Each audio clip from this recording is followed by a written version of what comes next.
You did your research. Now you're on the phone or you're at the pitch fest. You've established a relationship with acknowledgement or commonality. And now it's time to reveal your story. What do you do? Now this is a tricky part in the meeting, because this is always awkward. It's like you're sitting there at the pitch fest and they're there and you're here. And you acknowledge them and then there's this kind of silence. And it's like, you know, you, nope, me, oh, you know, and you don't know what to do. So I'm telling you what to do. Instead of allowing that awkward silence to sit there, because they're waiting to see if you're going to start or if they're supposed to tell you to start, skip all that. Just take control. Acknowledge them, let them say thank you, wait 1 second, and then dive in. But how do you dive in? Well, I have a way. This is my secret. It's not a very big secret. Everybody's heard me lecture now knows it. And it has proven successful again and again. I guarantee you this has worked successfully. Even though when you try it, it'll sound scary to do. I'm not sure why, but it does. But trust me, this is a terrific way to begin the pitch. Not the whole pitch, but begin the revelation.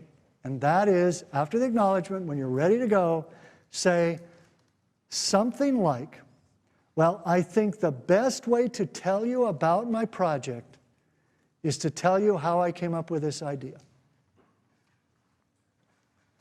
I think the best way to tell you about my screenplay is to tell you how I came up with this idea.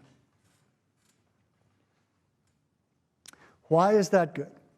Several reasons. Number one, it gets the ball rolling. Number two, it sort of eases you in. You don't have to start right out by hitting them over the head with a title or remembering some magical phrase that you think is going to grab them.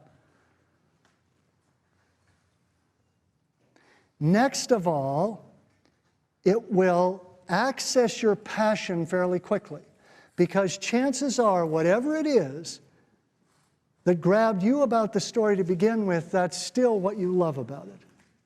You read something, there's something that happened to you in your past, you've always been a fan of certain kinds of movies and you were thinking about what could I come up with.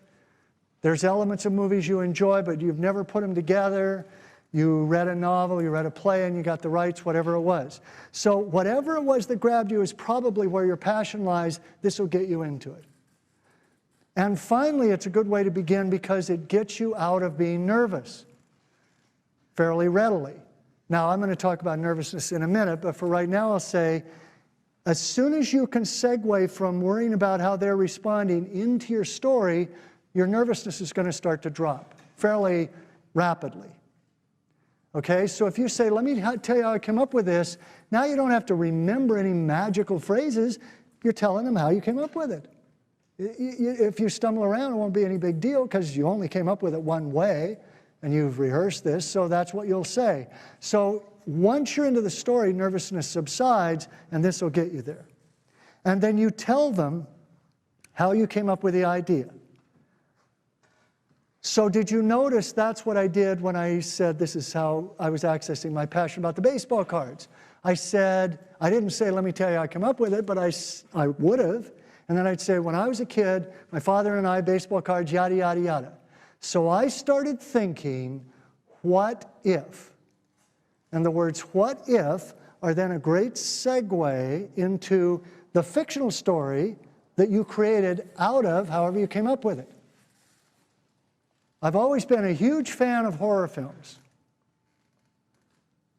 But in every horror film I've ever seen, the hero is always, some earthling who faces some monster. But I started thinking, what if the hero of a movie was a monster who has to come up against earthlings? I like the baseball card story better, by the way. I just made that up too. But You notice how I went from this is how I came up with the idea to what if, and as soon as I say what if, I'm now telling the fictional story that is my script.